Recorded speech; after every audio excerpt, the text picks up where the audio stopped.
The Howling Inunaki Tunnel in Japan.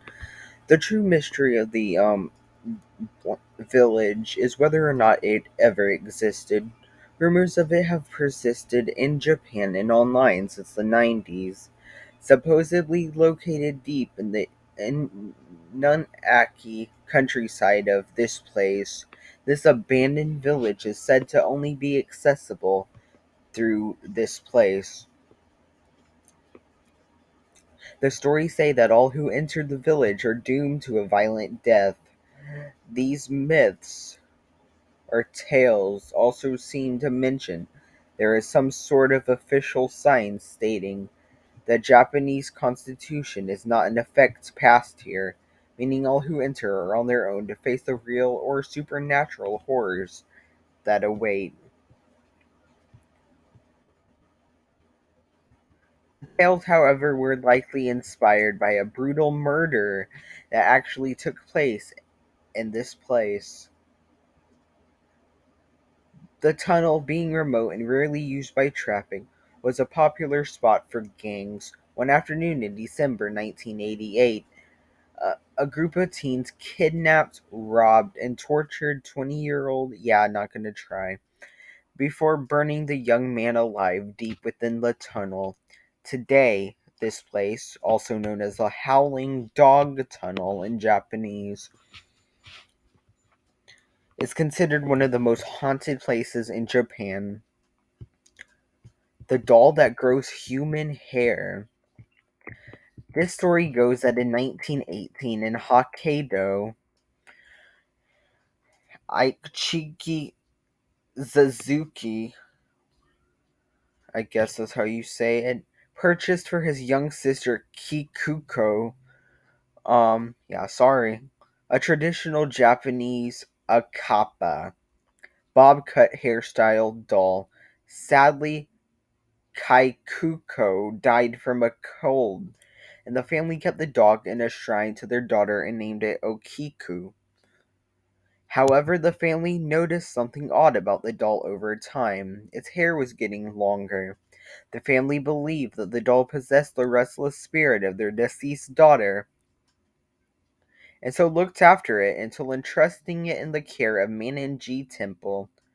There the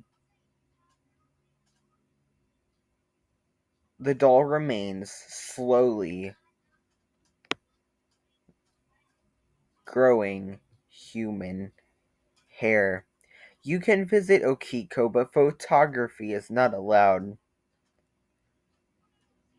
Today, even after a few trims from the temple's priest, the doll's hair has grown past its knees. It has also supposedly upped its terror. The priest claimed to have nightmares of Okiko, and visitors say the doll's mouth is slowly opening and sprouting baby teeth. Yeah, no, we're going to not visit that doll. But moving on. Human sacrifice in Maroko Castle. This sounds like a great vacation, doesn't it? Well, Haido Bashira, a type of human sacrifice, was practiced in Japan up until the 16th century. Lords would wall up live victims in pillars, dams, and other building foundations to appease the gods, who would protect the building from attacks and natural disasters. It was also a term for workers buried alive. This castle in Sake is home to one of the most famous Hidobashira stories. One of the castle walls kept crumbling during its construction. No matter how much it was reinforced, it was then suggested to the castle lord to make a Hidobashira. A one-eyed peasant woman with children named Oshizo was chosen for the sacrifice.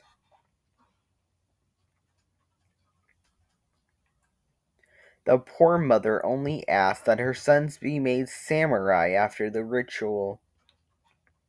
The lords agreed, and Oshizo was buried under the central pillar of the castle keep. Unfortunately, the castle lords did not keep their promise, and their sons were never made samurai. Afterward, the moat would overflow every spring rain when it came time to cut the algae.